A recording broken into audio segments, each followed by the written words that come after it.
Hello everyone, मैं Shubham Srivastava board zone के YouTube channel पर आपका स्वागत करता हूं। आज हम बिजली से रिलेटेड कुछ ऐसे तथ्य जानेंगे जिससे हमारे बीच में गलत जानकारी फैली हुई है। ठीक है, चलिए आइए उसको क्लियर करते हैं। पहला है, बिजली के बारे में गलत यह है कि आज के समय में बिजली के बगैर जीवन की कल्पना नहीं की जा सकती। ये तो सत्य है। हमारे इस्तेमाल की ज़्यादातर चीज़ें बिजली से चलती हैं। बिजली नहीं होने का मतलब जीवन का ठप हो जाना नहीं है।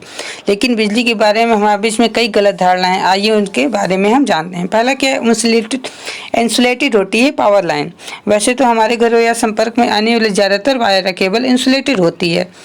उन पर प्लास्टिक या रबर का कवर चढ़ाया जाता है ताकि उनके छूने पर करंट ना लगे। लेकिन ऊंचाई से गुजरने वाली ज़्यादातर पावर लाइन इंसुलेटेड नहीं होती है, वे जिंदा तार होते हैं। ठीक है, यानी कि ट्रांसमिशन लाइन में जाने वाली सारे तार नंगी तारें होती हैं, उसमें कोई इंसुलेटर लेयर नहीं होता है। चलिए अगला चलते हैं। प्रकाश की गति से सफ़र करती है बिजली। तीसरा है, प्रकाश की गति से सफ़र करती है बिजली। वैसे तो किसी विद्युत चालक के अंदर ऊर्जा की इलेक्ट्रोमैग्नेटिक तरंग बहुत तेजी से चलती है, लेकिन इसकी रफ्तार प्रकाश की रफ्तार की आधी या उसकी 99% के बराबर होती है। ठीक है, लेकिन असल इलेक्ट्रॉन की रफ्तार बहुत धीमी होती है। वह प्रति सेकंड कुछ ही सेंटीमीटर की दूरी तय कर सकता है, यानी कि भले प्रकाश की चाल कितनी भी तेज क्यों ना हो, लेकिन उसमें प्रभावित होने वाले इलेक्ट्रॉन की रफ्तार बहुत धीरे होती है। वह कुछ सेकंड प्रति सेकंड की दूरी ही तय कर सकता है। चलिए आगे बढ़ते हैं।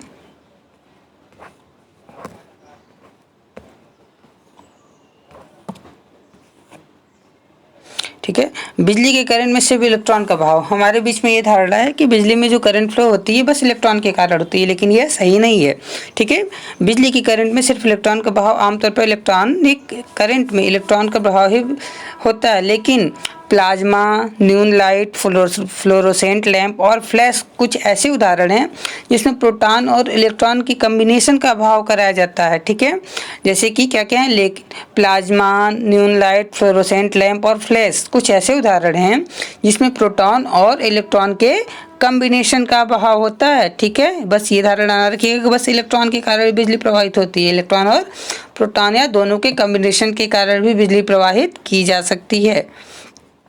जैसे इसके लिए एग्जाम्पल है, इलेक्ट्रोलाइट्स है, सॉल्ट वाटर है, सॉलिड आइस और बैटरी एसिड में पॉजिटिव हाइड्रोजन आयन का बहाव होता है। क्लियर है, चलिए आगे चलते हैं। बिजली पैदा करता है जनरेटर। हमारे बीच में सब लोग सोचते हैं कि जनरेटर बिजली पैदा करता है, लेकिन ऐसा नहीं है। यह सही नहीं है कि जनरेटर बिजली पैदा करता है। दरअसल वायर में पहले से इलेक्ट्रॉन मौजूद होते हैं जब जनरेटर को चलाया जाता है।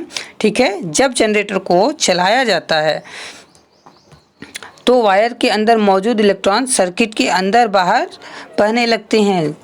ठीक है, यह मैकेनिकल एनर्जी को सिर्फ इलेक्ट्रिकल एनर्जी में बदलता है, यानी कि जनरेटर बिजली पैदा नहीं करता है, यह बस मैकेनिकल एनर्जी को इलेक्ट्रिकल एनर्जी में कन्वर्ट करता है, जिससे हम कहते हैं बिजली पैदा हो रही है। ठीक है, गलत धारणाएं माइंड में ना रखें। अगला है, छठा है, बिजली विद्युत रोधक होती है। लकड़ी और रबड़ की चीज़ें हम लोग सब जानते हैं, घर में जो इंसुलेटेड चीज़ें होती हैं जैसे रबड़ हो गया, माइका हो गया, या जो भी चीज़ है, इसमें कोई शक नहीं कि ये प्योर रबड़ अच्छी बिजली रोधक होती है, बहुत अच्छा होता है। लेकिन हमारे घरों में इस्तेमाल होने वाली रबड़ की ज़्यादातर चीज़ें जैसे रबड़ शूज, ग्लव्स और अन्य सामान प्योर नहीं होते हैं, उसमें कुछ मिलाया जाता है। ऐसे में सावधानी बरतनी चाहिए कि एकदम 100% उस पर भरोसा नहीं करनी चाहिए कि वो आपको बचा ले। Safety first.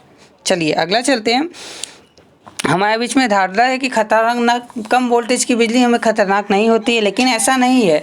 आम धारणा है कि कम वोल्टेज की बिजली के झटके खतरनाक नहीं होते हैं, लेकिन यह सही नहीं है। दरअसल बिजली का वोल्टेज नहीं बल्कि बिजली की करंट खतरनाक होती है। ठीक है, अगर हमें शॉक लगता है तो वो वोल्टेज पे नहीं, हम डिपेंड किस पे करता है, उसमें उत्पन्न या उसमें मौजूद करंट की मात्रा पर निर्भर करता है। ठीक है, भले ही वोल्टेज कम हो और करंट पावरफुल हो तो इसमें जान तक ले जा सकता है। जैसे 12 वोल्ट तक की बैटरी में भी इंसान को गंभीर नुकसान पहुंचाया जा सकता है। चलिए आठवां है, बिजली में नहीं होता है वजन। हम सब जानते हैं कि बिजली में वजन नहीं होता है, लेकिन यह बात असत्य है। देखिए, बिजली में नंगी आंखों से देख नहीं सकते हैं, ये भी सही है। इसमें से हम सोच सकते हैं कि इसके अंदर वजन नहीं होता है। वैसे कुछ हद तक यह सही भी है, लेकिन यह समझना जरूरी है कि बिजली आवेशित कणों का बहना है। ठीक है, बिजली क्या है, चार्जेस का फ्लो होता है, उसी को इलेक्ट्रिसिटी बोलते हैं। ये आवेशित कण इलेक्ट्रॉन होते हैं और हर इलेक्ट्रॉन में वजन होता है। ठीक है, हर इलेक्ट्रॉन में वजन होता है, इसलिए ये हम नहीं कह सकते बिजली में वजन नहीं होता है। बिजली में वजन होता है, भले ही वो बहुत कम ही क्यों ना हो। चलिए अगले 9वें फैक्ट के बारे में जानते हैं। तार की मोटाई पर करंट होता है निर्भर। ये हम लोग जानते हैं कि बिजली के जो करंट फ्लो होती है तार की मोटाई पर निर्भर करती है, लेकिन यह करंट सत्य नहीं है। ठीक है, तारों को लेकर बीच में एक गलत धारणा है। वे समझते हैं कि मोटे तार में ज़्यादा करंट का फ्लो होता है, लेकिन यह सही नहीं है। आइए लास्ट चलते हैं 10वें नंबर पे। बैटरी से रिलेटेड। बैटरी के अंदर होती है बिजली। बैटरी के बारे में कहा जाता है कि उसके अंदर बिजली या फ्री इलेक्ट्रॉन होते हैं, जो सही नहीं है। दरअसल एक बैटरी के अंदर रासायनिक घोल होता है जिसको इलेक्ट्रोलाइट के नाम से जाना जाता है। इलेक्ट्रोलाइट बैटरी के 2 टर्मिनल के बीच में रहता है जिसे इलेक्ट्रोड नाम से जाना जाता है। ठीक है, जब बैटरी को किसी डिवाइस से कनेक्ट किया जाता है तो इलेक्ट्रोलाइट रासायनिक रूप में आयन में बदल जाता है और पॉजिटिव इलेक्ट्रॉन और नेगेटिव टर्मिनल के बीच आकर्षित होते हैं। चूंकि दोनों टर्मिनल के बीच डिवाइस लगी होती है, इसलिए जब इलेक्ट्रॉन नेगेटिव टर्मिनल की ओर जाने की कोशिश करता है तो उससे डिवाइस को पावर मिलती है। ठीक है, यानी कि हम सब जान सकते हैं बैटरियों के अंदर भी कोई बिजली उपस्थित नहीं होती। उसमें क्या रहते हैं, इलेक्ट्रोलाइट रहते हैं जिसमें पॉजिटिव से नेगेटिव की ओर इलेक्ट्रॉन फ्लो करते हैं तो हमें बिजली मिलती है। ठीक है, 2 या 2.5 वोल्ट या 3 वोल्ट तक की बिजली हमें मुख्यतः बैटरी से मिल जाती है। चलिए ऐसे ही रोचक तथ्य जानने के लिए हमारे चैनल से बने रहें। ठीक है, और अच्छा लगे तो वीडियो को लाइक शेयर और सब्सक्राइब करें, और वीडियो पसंद आए और वीडियो का नेक्स्ट पार्ट चाहिए तो प्लीज़ हमें बताएं। तब तक के लिए धन्यवाद। मिलते हैं अगले वीडियो में।